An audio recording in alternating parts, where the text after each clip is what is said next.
I've been thinking that it might be nice to go to Rome. I was raised as a Roman Catholic, you see.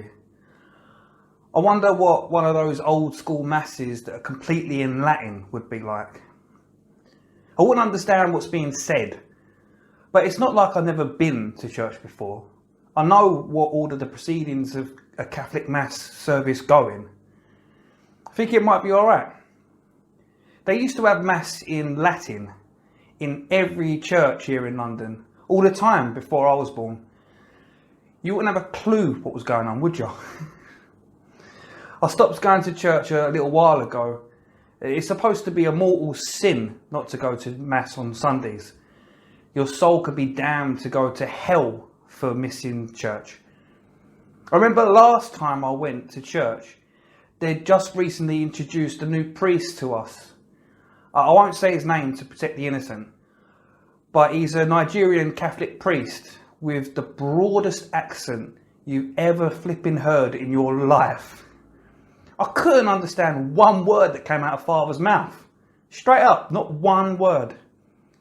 I went to his mass services quite a few times in a row, and I just gave up eventually. There's a part of the mass where there's a story with a moral and a lesson you learn, and I didn't understand what the fuck the priest was saying.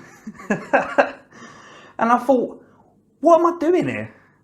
This is a complete waste of time.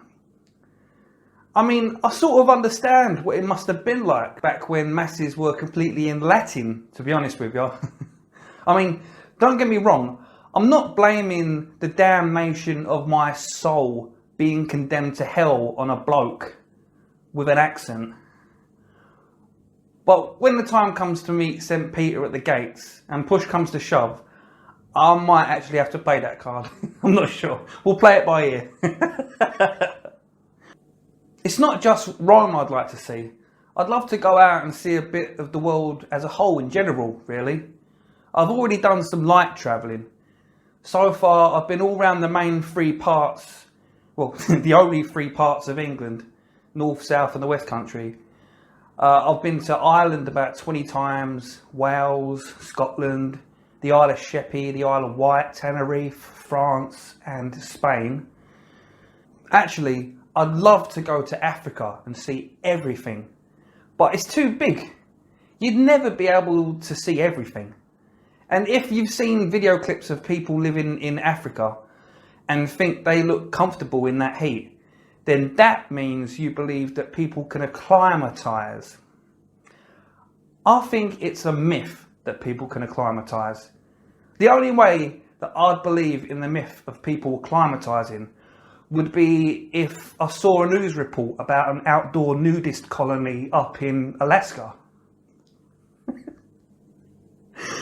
I'd really struggle with the weather over in Africa. I've never ever had a suntan before, and I know I'd just end up getting really badly burnt from the sun. Actually, I'm a bit of a fussy eater as well.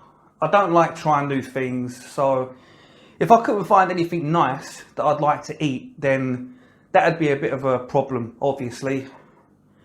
And actually, while I'm at it, I might as well own up to being a bit of a wimp when it comes to spiders and insects and flies and creepy crawlies. So those things might end up being a bit of an issue as well. But I'd love to see the culture, see the sights and see the wildlife out there.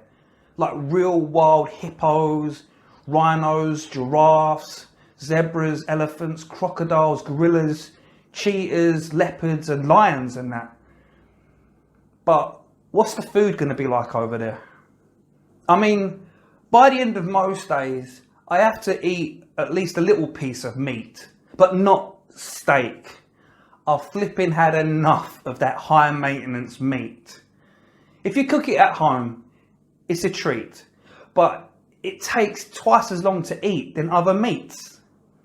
And if I eat it in a restaurant, I always get into this stupid fucking argument about how much it should be cooked. You can have it rare, medium rare, or well done. Fuck that. It's either raw or it's cooked.